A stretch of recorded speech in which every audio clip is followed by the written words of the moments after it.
No, you won't see it on that camera because the angle. You'll see it. I can see it. Yeah, how to spin Peter Victor. You can just make Where it do out you in the see how to background. spin Peter Victor? They call them the Rolling Thunder. High Octane. Full Throttle. The legendary Saturday Night Heroes.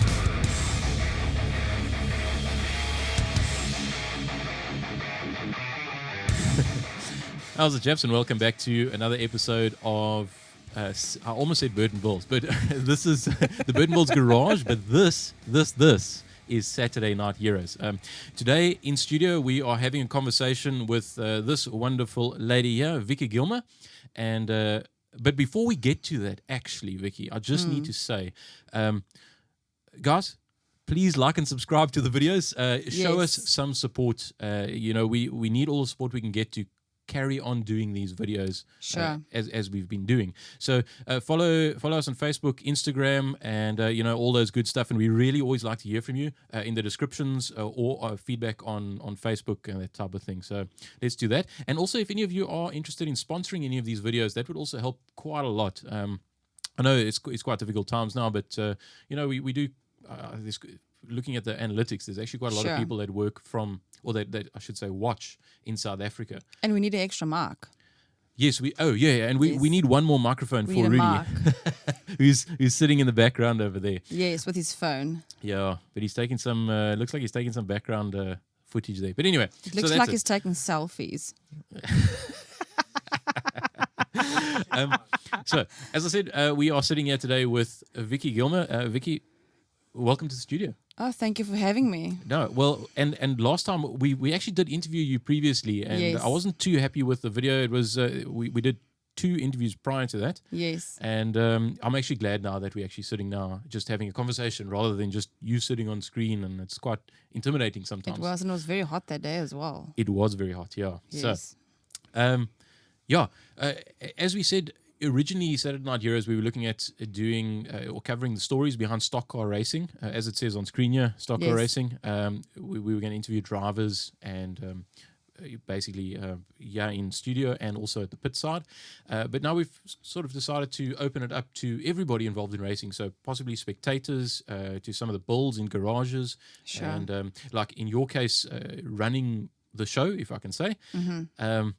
So that's the concept behind Saturday Night Heroes, and hopefully all of you guys have picked that up so far. So got a little bit of a script here today. It definitely does help, and just need to go down to Vicky's stuff. So I want to start, and I want to ask the question.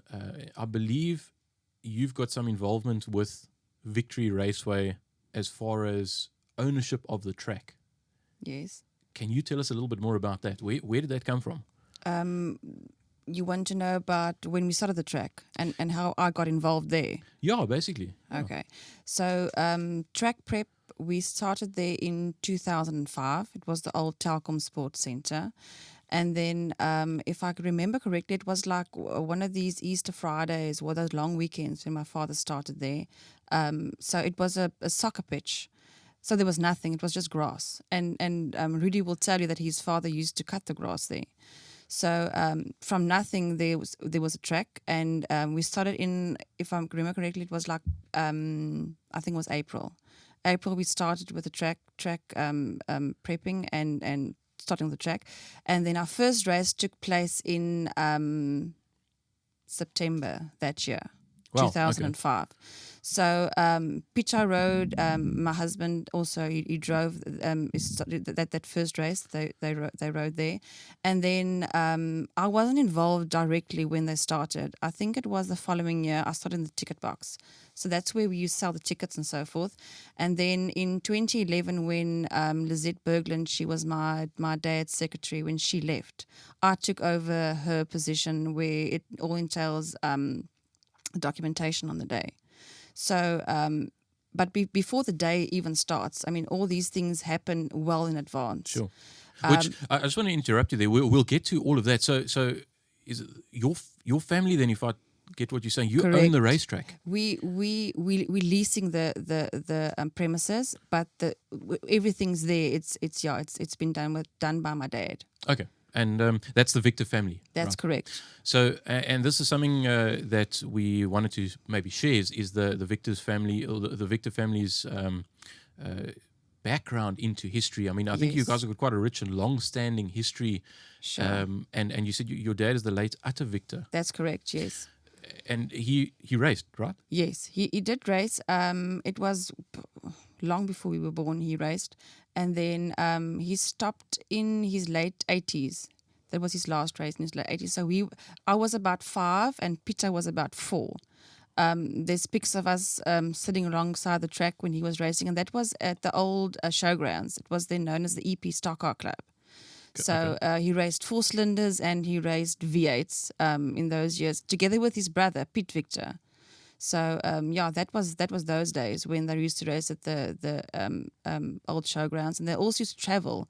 There's lots of stories. I should actually get Uncle Weitster and Uncle Dennis Basson to tell us all those old stories as they would travel to Worcester and Cape Town and compete there against the drivers from Cape Hell drivers and all those things. That sounds like a brilliant idea. Sure. That's the essence of what the Saturday Night Heroes is about. It's about sharing the stories about. Yes, You know, and we need to get all those stories. Definitely.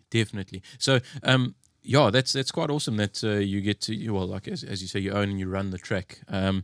And is that where you got introduced? Obviously, that's where you got introduced into racing with your father, and then you guys grew up. Yes. I remember Peter saying, we yes. interviewed Peter before, and he was racing from when he was a little boy. Sure, yes. Peter started racing when he was 16. Actually, this year it's his 20th year in stock car racing. That is impressive. Yes, it's his 20th years, and he started in the V8 class with a very old Chevy, and he's also at the showgrounds. So we started there, and then from there we moved over to Victory in Victoria Drive, Warmer. Okay, and so he actually started racing, and I take it you didn't actually go into then physically racing or anything. You went into more of the organizational side. No, when Peter started racing, I was still at school.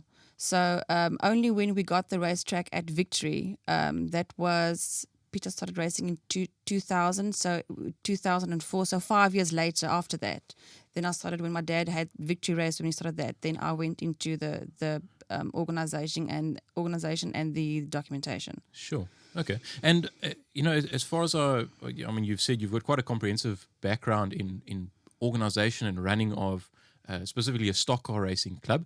Can you tell us a little bit about what goes into, there's a lot that goes into, say, a race day. Yes. And I was just kind of thinking before this, trying to gather my thoughts. And as far as I can see that the surface has got to be prepped, well, the track has got to be prepped, that type of thing. But then there's also things like paperwork that's got to be done, approvals that have got to be sought after by, I take it from Motorsport or do for SA. That's right.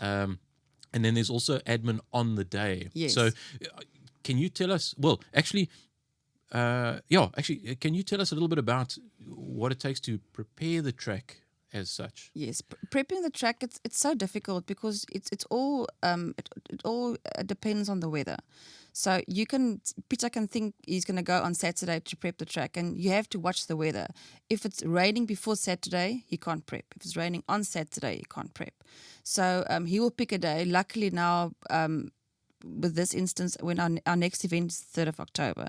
So he went out to the track on Friday already. So it's good to have the track prepped well in advance. So when there's rain predicted, that rain can soak up the surface for the next event. Sure. And that's kind of actually what happened. I was there with him prepping. Well, I just watched. I didn't do any work. And he was prepping on the Friday, but then it actually did rain on the Saturday during the race. Yes. But what happened now is he's prepping the track now well in advance. Okay. So on Friday he went out, and he's got a great team with him. He's got Uncle Weitster as one of my dad's oldest friends. He was also a race driver. And then he's got another guy that's currently racing now with Rudi in the heavy metals, Uncle Donnie DeForce Sr. And he actually got onto the grader and just said to Peter, "I'm taking over here." And he knows what he's doing. I think I might have some footage of him. I think Yes, so. he's the one with the dog that was sat in the grader. I do have some footage of him. Jack Russell. Vicky, let's have a look at that Yeah, now. That's sure. actually, it's quite interesting. So maybe you can just talk us through exactly what is happening in this video, basically here. Sure. Okay. So what? So I mean, obviously this is a grader, right? That's and the it looks like grader. he's ripping up the track. But What he's doing there is, and I saw him that Saturday as well when Rudi was there when we were prepping, and he was doing this for quite some time. And I was asking Peter, why is this uncle going? I mean, it looks like it's never going to end because the track still needs water. And Peter just said to me, "Hierdie oom weet seker iets wat ons nie weet nie." So what he's doing is, they put the grader on and they just put the blade slightly on the track just to move the clay. Okay. And then they move the clay from the outside to the inside and then from the inside back until there's nothing left. Until here on this side over here, when there's nothing left, he's happy. I actually saw that happening. I was wondering why is that So happening? he's So it's almost on the inside, and then they re-push this all the way to the outside. That's right. And sometimes when the track is very bad, when maybe it had too much rain, or when there's like in Afrikaans we say slote, that the rain does that, then they rip it. That's when the tractor comes out with all those things at the back. It actually lifts up all the clay until it gets the surface below, and it mixes it. And then once they're done there, then they put the roller on it. I might have a picture of that. Yes. Where it like actually rips and scarifies the track. That's right. Yeah. And that's Uncle Donnie, our heavy metal driver. Okay. He's on the grader, and then Uncle Weitster normally operates the tractor. Sure. Yes. And now Uncle Donnie, he's giving his time free of charge. This is out of the goodness of his heart. And I'm telling you, this is a whole day's prepping. I remember that Saturday when we were there, he was there before us. So he rocked up there about 8:30, and he only left after 4. Oh, so it's a long day. It's a long day, and I mean it's hard work. You're outside in the grader. I mean, and it's hot. It can be hot. It can be cold. But he's there in the grader, inside, outside, doing his job. Okay, and the track is really looking good. No, I must say it definitely is looking good, and we do thank you very much for all the everybody that actually puts in effort and gives of their free time. Yes. So yeah, that was grading or scraping the track, if you want to say. And I saw another 2 things. So after they scraped that track, it looked like they rolled the track. Yes. So I've got a little bit of footage here of them. It looks like they with the grader, they're towing an old roller. What is happening? Sure. Okay, so that's just compacting. So what happened here is he is happy now with what he did after the grading. So then the roller comes up and it just compacts. And after that, then they give the track then water, enough water to penetrate. And there's the doggy. Shame, yeah. He rode on that grader the entire day. Look it at was that. Unbelievable. He parks off there and he walks around and then sticks his head up and then he sleeps again. And, yeah. So, so they just recompact that surface over the whole area of the track. Yes. Okay. And then so after the grading, after the rolling, then they give it water.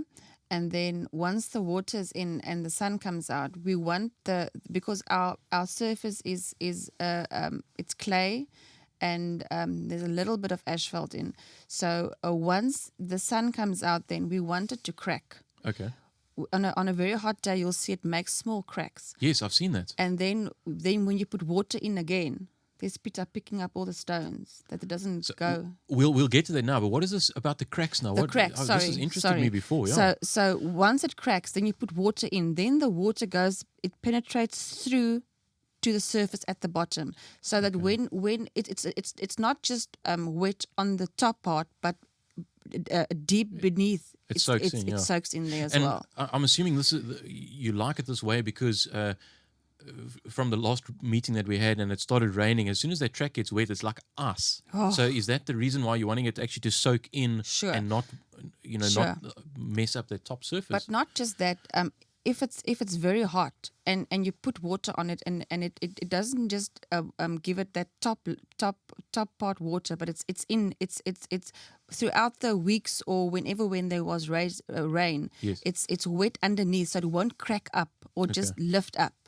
And then, I mean, even if it does a little bit, then it's still hard and compacted eventually Sure. when it dries. Yes. So, and this, I didn't even know this happened, but it does kind of make sense. I see Peter was picking up rocks. Yes. And is this just to make sure that nothing's flung up and to injure somebody? Yes. Some of it could be like pieces of rock, and some can be like just clay. That's just It's really compacted. sure. And then sometimes you have to plat druk or hy gooi dit net oor. So and I watched him, and he walked around the entire track looking for all these little bits and pieces and picking stuff up, and he really puts his time and effort into getting a good surface. This is a really, it's a team effort, and not just from doing the track was. When you come to my part, where the documentation is, everything is just, it's a teamwork, and it's not just me. I've got people behind me that we work together as a team, and that's what's making it as great as it is. Okay. And I think you mentioned earlier where you water the track. Yes. So this is what's happening now, where there's a water truck. Now, this I don't think this is the usual water truck that's used, right? No. Was this donated? Our antique, actually, there was more water coming out below than at the back because it was so rusted. Okay. So it needed maintenance, basically. Yeah, it actually needs a lot of maintenance. But And that's become quite an iconic watering truck at Victory Raceway. Well, that's what Rudi says. Sure. We'll definitely we'll put a little video clip on the video at some stage showing actually Peter on that race day, Yes. in his racing suit and everything, Sure. while the event was happening. He just jumped onto that truck to try and sort out what is happening with the Yes, track. that was the 29th when we had that downpour and it was soaking. And it almost looked impossible for the drivers to continue to race. And Peter got out, and as soon as he got out with the truck, Elton also assisted with the bakkie. Okay. And what they did then is they in Afrikaans we say they trap hom. So then the wet clay, they lift it, and as soon as you lift it, it dries. Okay. And then you just circle, and you just get the wetness out. And once the wetness is out, then you can drive on it again. But then that second downpour came, and it was just impossible. Yes, that was when like he asked all the cars to come out and try and help just to speed up the But process. because it could have worked if the rain stopped, but because it was continuously raining, it just wasn't possible. I'm actually surprised. I really thought the event was going to be cancelled Just after those few classes earlier, came out. and that, everybody yeah. hung on and they pushed through. And it semi worked out, but hopefully it wasn't what we wanted, eh? not really, but hopefully No. on the 3rd of October it will Sure. be better, much better. Hopefully. Definitely, yes. So yeah, we'll look out for that iconic watering truck. Sure. You must actually get either Peter or the best one to get is Delray van Niekerk. Delray van Niekerk used to operate that truck, and Okay.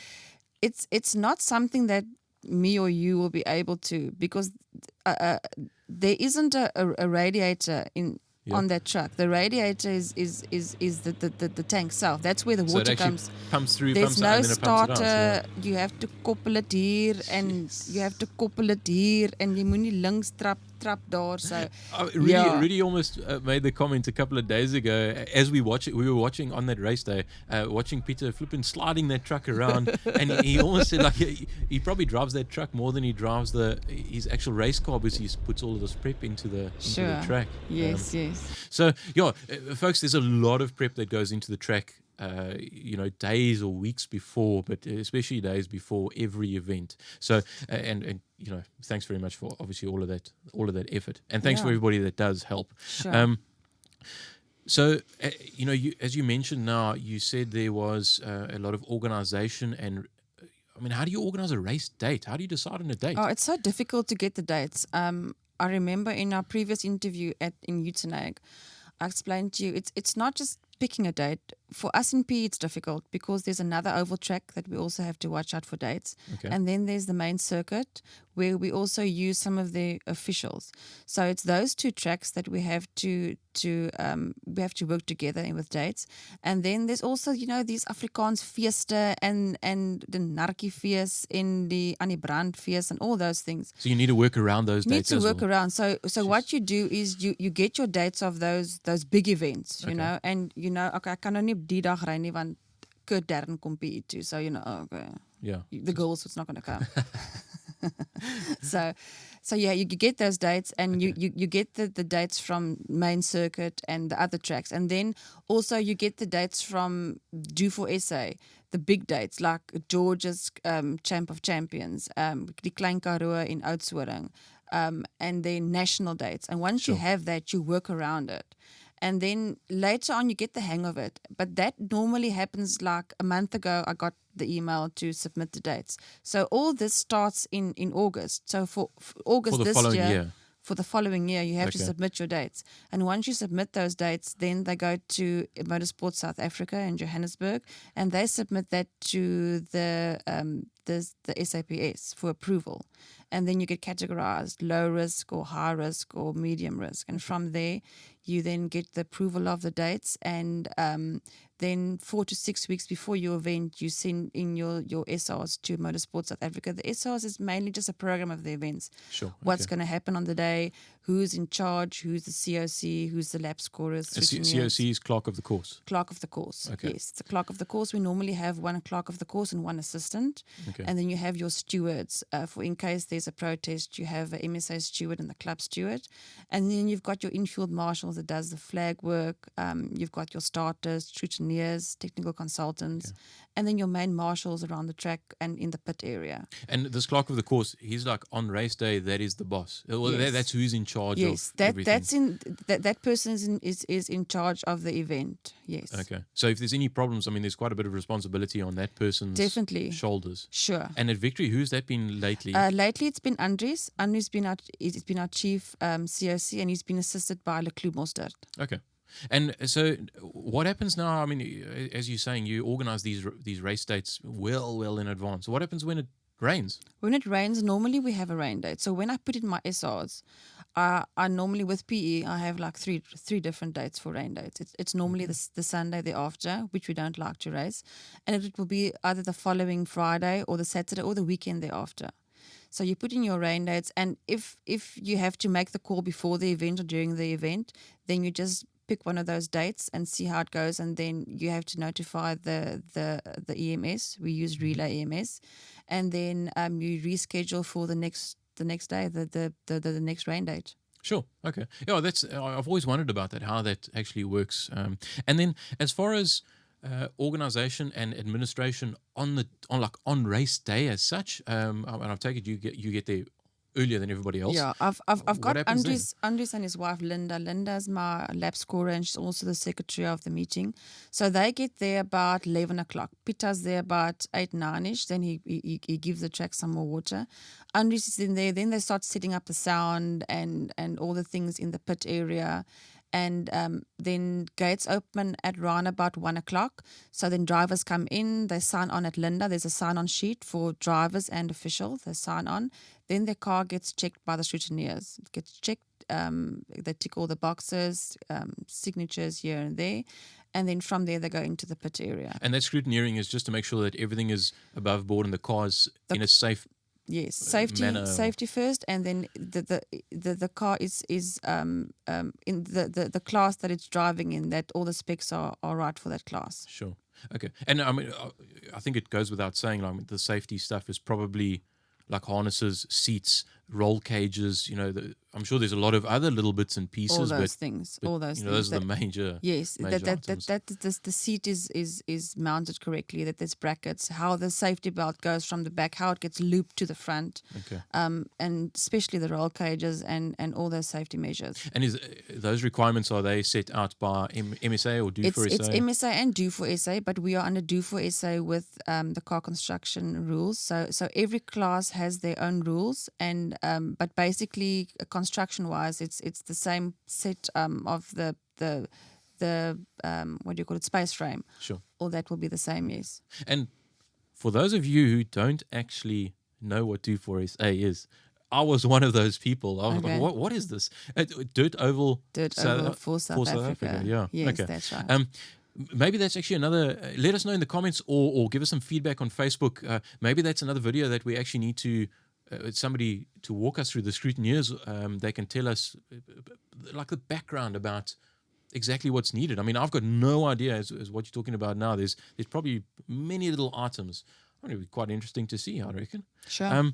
So, okay, and then, so everybody rocks up there, and then on the day or during the event, I take it there's a lot of administration and there's scoring that's got to happen. Yes, there's scoring. So what happens with the scoring is Linda sits up next to the commentator, and as the cars go by, she has to record all the cars that come past her each and every lap, because for one lap, Rudi can be in front of Elton, and then the next lap, Elton will be in front of Rudi, and that's how that normally ends.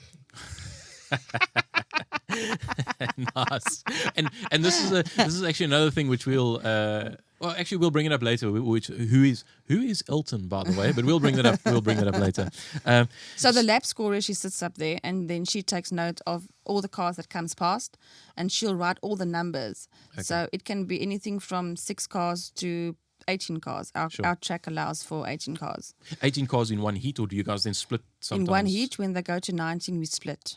Sure. And then it'll be 9 and 10 or whatever. Yeah, the, but whatever that makes it very tricky for the lap scorers, because then there's 2 winners in the same class, and then it's tricky to add up the amounts, and then most likely you'll have ties, and then you have to go back to the rules and say who must be in front and who must be at the back. Sure. And so that's the basic understanding of what happens from the beginning right to onto race day. But now, because of this whole pandemic thing, I'm sure there's other protocols that have to be followed. I mean, are you willing to talk about some of that stuff? Definitely. Just briefly, if you want to. Yes. When this COVID thing started, we weren't allowed to race. Our last race was in February, I think. March. It was, I think, if I March, speak correctly, it was the 7th of March. Okay. And we were scheduled again for April, but then COVID came along, and we couldn't race.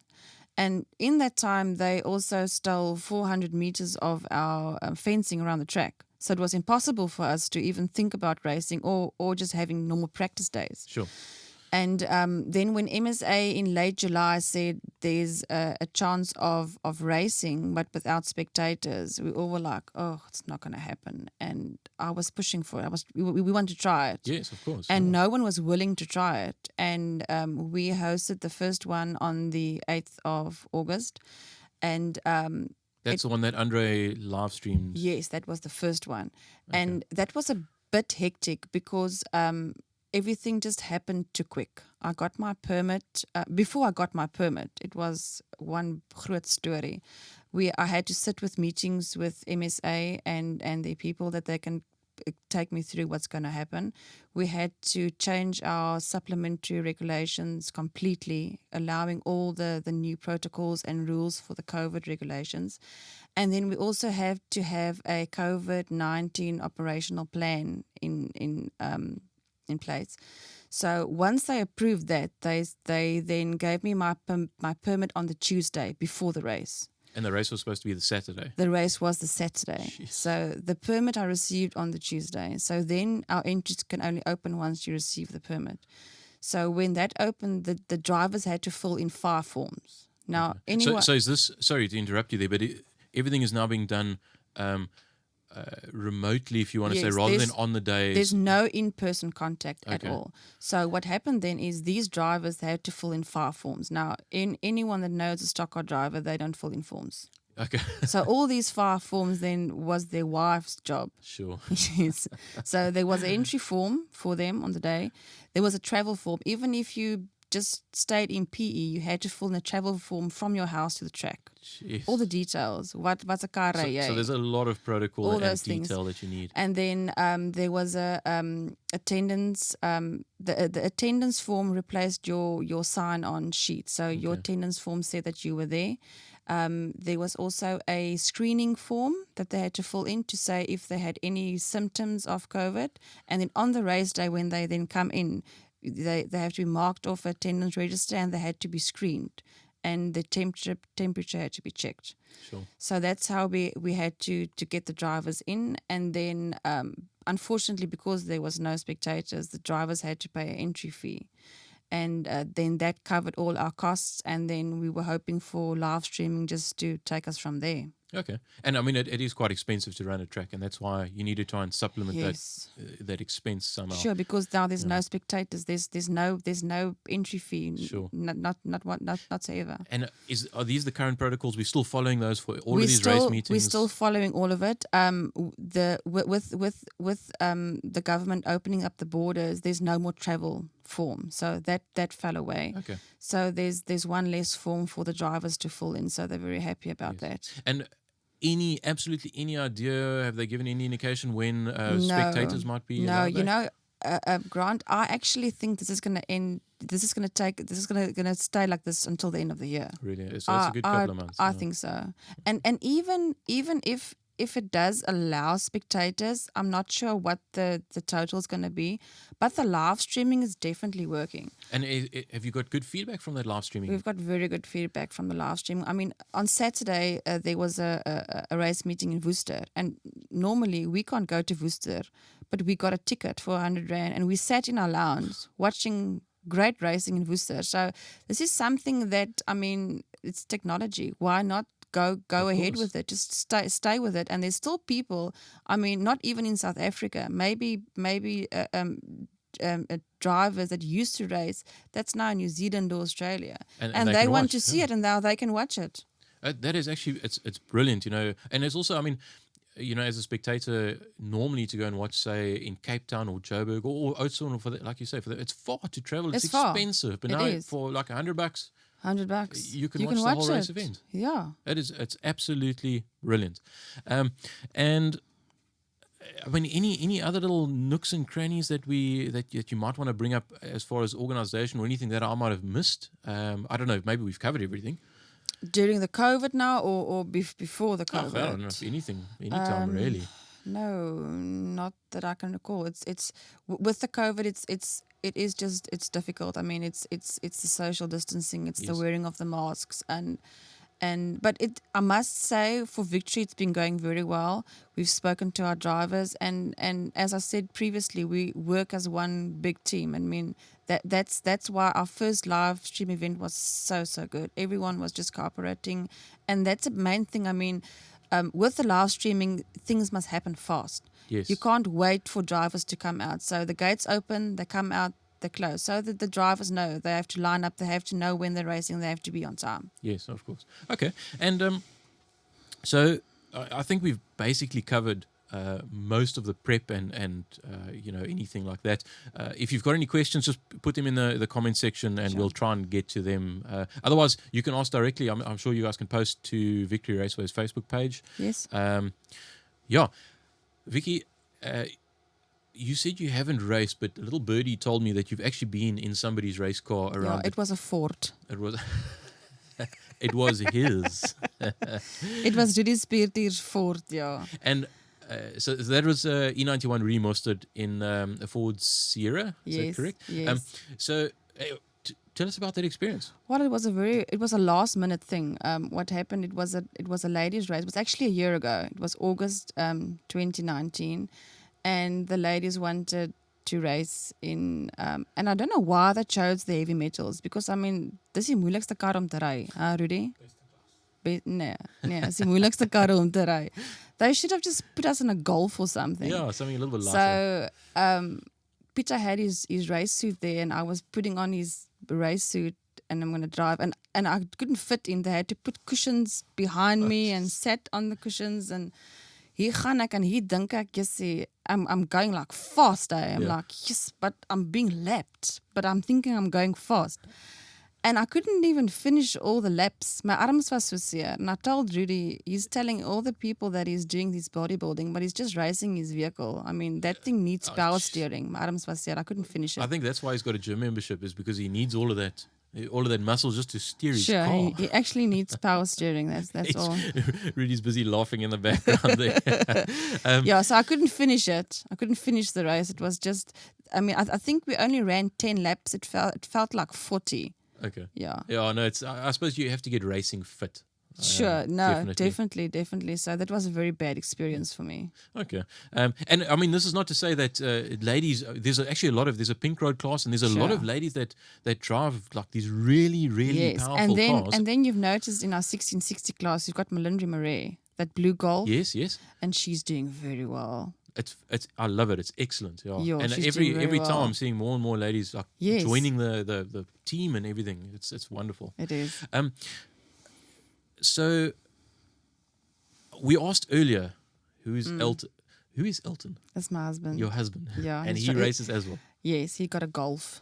It's a VR6 Golf, right? Yes. Okay. So It's a front-wheel drive. Yeah, and I have to say, Elton started in the V8 class with Peter. Peter started in August 2000, and then my father bought a Granada. Okay. Yes. Granada Piranha. Yes, yes. It was still this. I think it was like an old Toppie's car. It was his pride and joy, and there he goes and just strips it and gives it to Elton to race.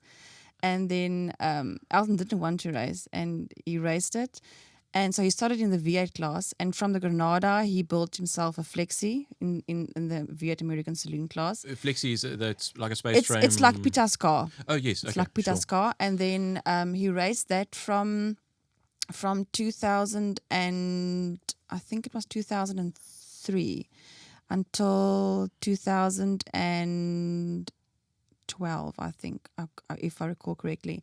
And then after that, he got himself a late model, the ultimate in V8 racing, and from the late model down to a Golf. Jeez. And those late models are, I think they're like what, up to 800 horsepower. Yeah, they're fast. That is, I would love to get into one of those. And it was a beautiful car. It was really nice, but it just wasn't working for us in Port Elizabeth because he was the only one. Okay. So he thought his racing career ended, and then this Golf came up. It was actually Eugene van Vieren's Golf that he wanted to sell, and we got that. And his first night out, I was like, when he came back, I was like, jy kan nie die kar so ry nie. It's a front wheel drive. Jy kan hom nie drift nie. Yeah. Hy wil nie drift nie. So he looked very funny in the Golf, but I must say he's enjoying himself. Okay. Really, he's enjoying himself. And I looked at that Golf at the last race meeting. Yes, it's very neat. It's very neat. Yeah, Eugene did a very, very good job. So I think maybe we need to ask his permission, or probably your permission, if we can have him on, interview him at some stage, and maybe we get some close-up footage of him racing, and we talk to him on the track. Sure. That'll actually be really awesome. I'm sure I didn't realize he had been racing so many years already. So many years. Yeah. It's actually the same as Peter. He started a month after Peter, yeah. Okay. So it's 20 years now. And actually, just talking about Peter, I've noticed on his car, and I've seen it on some other cars, but mainly his one, there's a thing. Jesus loves you, the slogan. Jesus heart you. Yeah, yes, what is that? Yes. When my dad raced, there's still there's a cutout in a magazine, and I can't remember the magazine's name. And he sat in this vehicle, and on top as well. What do you call that thing by the windscreen? On there it says Jesus is Lord. That was his first one. Okay. And then somehow he changed from that to Jesus loves you, and how so many drivers picked it up. And they'll just ask, can I have a sticker, or can I just put it on my car? And there's quite a few drivers that's just been putting that on their vehicles. So Peter's been racing with that since he started, and Elton as well. And there's quite a few. I know Donovan Kotze in the V8 class also doing that. There's quite a few drivers that's just putting that slogan up. Okay. Just to get the message out there. Yeah, of course. Sure. It's quite nice. It's almost like you're part of something. You know? Yes. And as far as anything else, is there anything else specifically that you want to, like, any stories that you maybe want to talk about, or? I mean, I'm sure there's probably many. There's a lot of stories, but I mean, like the old stories, like I mentioned earlier, with Uncle Weitster and Uncle Dennis Basson. Those are the good ones. Definitely, and we need to get them, there's so many, and we actually call them like. When they start to talk about it, we like thinking, kon julle regtig so gesukkel het, because they will drive with a truck with no brakes, and then the truck will stop somewhere, and they'll take the stock car off and drive with that to the next town and get stuff and come back. And sometimes they don't even make it for the race, and they just come all the way back. So yeah, those old stories, we definitely need to get those old stories. Definitely. And from I'm just looking at my scripture, just making sure that I cover everything. So as you said, there's a couple more race meetings, and then everything will go into the next year. 3rd of October is the next race day. Yes, scheduled. And then after that? After the 3rd of October, it's the 7th of November. Okay. And then in December, we've got my dad's memorial race. That's the 26th of December. So yes, those are the 3 ones left: October, November, December, and we'll just waiting to see what's going to happen with the spectators. If we can have spectators, or there has been rumors of just allowing vehicles in, that people can sit in the vehicles. That's something that I've heard. So you saying this sitting in your vehicle, I've been to now Victory Raceway many times, and to me it's a beautiful track. There's massive grandstands. Some of them are covered. There's somewhat areas, and but there's also 3 tiers of parking. There's 3 levels. You can literally drive your car, park it forward, and you can watch the whole race in the comfort of your own car. Those three levels, they can accommodate 123 vehicles. So I mean, even if we can just get half of that in, it's people that can come in, because there's a lot of people that can't live stream. Yes. There's people that can, and they are keen for that, and there's people that just can't live stream, and they just want that next to the trackside feeling. Sure. And so that's a lot of cars, obviously, that can park on those stands, and there's also a lot of people that can sit on grandstands eventually when everybody's allowed. And then the other facilities, I've always seen there's all of these food stalls. Oh, we have a variety of food stalls. When we have drivers from outside PE, they always rant and rave about our food stalls, because we got the fudge man with the candy floss. Oh, I love that when I went past that. Yeah. And then there's pannenkoek, and there's vetkoek, there's hamburgers, there's a variety of things. I mean, it's just not one food stall. There's quite a few different ones. Yes. So and the people love it. And I mean, it's a very family orientated. I mean, most of the drivers bring their wives and their kids. I mean, and then they've got those private stands around the track, and that's where they sit and they watch the racing. Okay. And if I remember correctly, I think it was the first or the second event that I went to. Now, at this time, I didn't know Vicky. I didn't know who she was. And I was sort of like, I'm just going to film some stock car racing and, share it with everybody.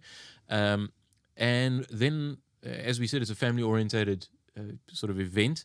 And then all of a sudden, this like big teddy bear thing comes walking down through the pits. Yes, and that's Fricky. Like, what is this? And then all the kids are like, hey, let's have photos. How wonderful was that? Oh, the kids love it. Yeah. And I've got some footage of you walking. Yes, I was walking with Vicky, and we were handing out balloons, and I think there was DVDs. I think Tommy Glad still had his old DVDs that we were having out. Okay. I mean, that's what it's all about. I mean, that Vicky just makes one kid's day. Yes. So really making it a family-oriented definitely event. We're trying. Yes, no, that is awesome.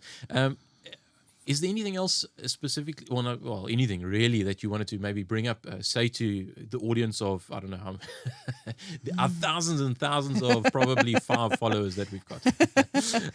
Well, at this stage, I want to thank all the supporters. Currently with the COVID-19, it's difficult. And for each and every person that purchased online tickets, for all our driver support, we have had the last 2 meetings, we have had a good number of drivers supporting us. All our officials, everyone just working together. I mean, that's what makes it successful, is if everyone works together as a team. Definitely. So for all of you guys out there, please support all of the live streaming events, whether it's Victory or whether it's POTR, Border, Worcester. It's I think as much help as we can get just to keep the sport alive and that's the only way for us going forward now, until they go back to level 0 where we can have spectators. Yeah.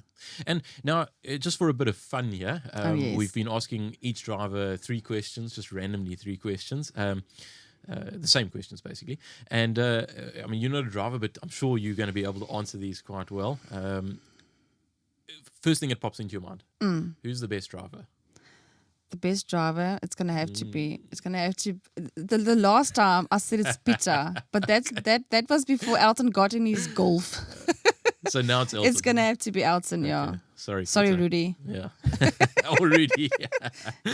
Okay, Toyota or Ford? Toyota, definitely.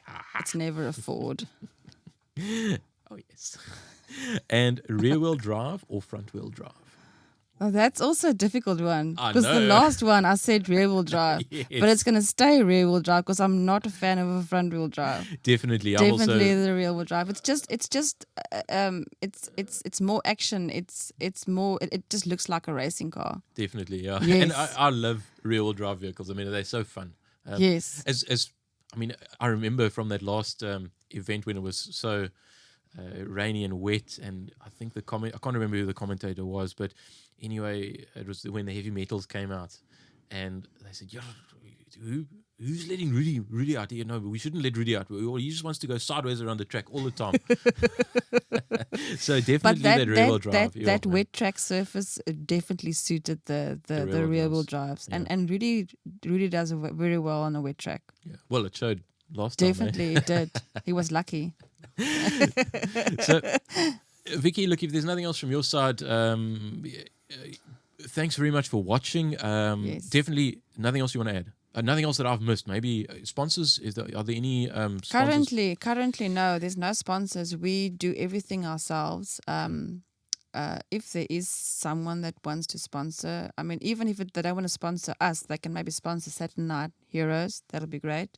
And thank you to you and Rudi for just keeping this alive. I mean, it's something to look forward to when you put Facebook on and there's a new video. Oh, that's our goal. That is our goal. Sure.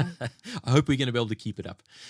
So, folks, that's it for this interview with Vicky Gilmer. Thank you very much for joining us. Thank you for having me in studio. And just as we said, we need all the support we can get. So, like, subscribe, comment, Facebook, Instagram. Rudi does a lot of that stuff. I'm not that technically socially media. You know what I mean. Yes. So thank you very much for watching, and hopefully the next episode will be some racing. Yes. And I'll definitely come around and hopefully get some footage of the 3rd of October. Get your tickets as soon as they are available. Sure. And I suppose just thanks again for joining us in the studio. Thanks for the support. Awesome. Guys, that's it for today's episode. We'll see you next time. Cheers. Bye.